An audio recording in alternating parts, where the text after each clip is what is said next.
ابھی انجینئر صاحب کی رہائی کی خبر سنی تو دیکھیں، ہم نہیں چاہتے کہ کوئی بھی انسان جو ہے نا وہ مشکلات کی زندگی گزارے اور جو ہے نا وہ جیلوں کے اندر اپنی زندگی گزارے. اور ظاہر ہے ایک عذاب کی سی صورت ہوتی ہے جیلوں میں زندگی گزارنا، بہت مشکل کام ہے. تو ہم تو یہی چاہتے ہیں کہ ہر انسان جو ہے نا وہ اپنا جو ہے نا وہ آزاد ہو. تو اس لحاظ سے انجینئر صاحب آپ کو بہت بہت مبارک ہو. لیکن اس میں ایک بات ایڈ کرنا بہت ضروری ہے کہ جیسے جو ہے نا وہ پیچھے ہم نے دیکھا کہ آپ کے جو ہے نا وہ اس طرح کے جو ہے نا وہ بیانات آتے رہے کہ جس سے مذہبی انتشار ہوتا رہا، فرقہ واریت پھیلتی رہی.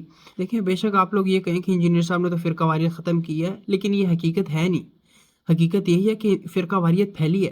ہم دیکھتے ہیں کہ انتشار بڑھا ہے اس سے. سوشل میڈیا پہ بھی اگر ہم دیکھیں تو ہر بندہ جو ہے نا وہ دوسرے کو برا بھلا کہہ رہا ہوتا ہے. انجینئر صاحب کے فینس کے جتنے بھی چینل ہیں، آپ جتنے بھی چینل دیکھ لینا، تو ہمیں ہر چینل کے اوپر ہر بندہ جو ہے نا یہی بیان کرتا نظر آئے گا کہ فلاں نے یہ کہہ دیا. بلکہ انجینئر صاحب کا خود بھی یہ کہا فلاں نے یہ کہا، فلاں کی مطلب دوسروں کی صرف غلطیاں ہائی لائٹ کرنا، یہی کام ہے. انجینئر صاحب کے فینس بھی ظاہر ہے جب آپ دوسروں کو برا بھلا کہیں گے تو اس سے مذہبی انتشار تو پھیلے گا ہی، ظاہری سی بات ہے. تو ظاہری سی بات ہے کہ یہ جو ہے نا وہ فرقہ واریت بڑی ہے، اس سے کم نہیں ہوئی.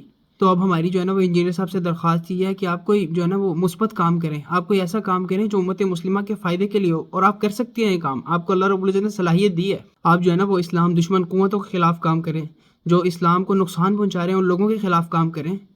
آپ کے پاس جو ہے نا وہ اتنا بڑا پلیٹ فارم ہے، آپ جو ہے نا وہ اچھا کام کر سکتے ہیں. تو آپ جو ہے نا وہ ان لوگوں کے خلاف کام کریں. تو یہ بریلوی، دیوبندی، اہل حدیث جتنے بھی ہیں سارے آپ کو اپریشیٹ کریں گے انشاءاللہ.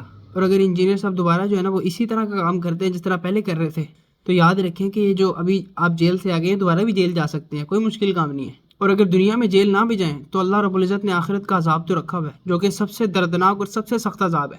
دنیا کی جیلیں تو کچھ بھی نہیں ہے اس کے سامنے. تو اللہ رب العزت ہم سب کو حق سچ کہنے کی، حق سچ بیان کرنے کی توفیق عطا فرمائے. جزاکم اللہ خیر.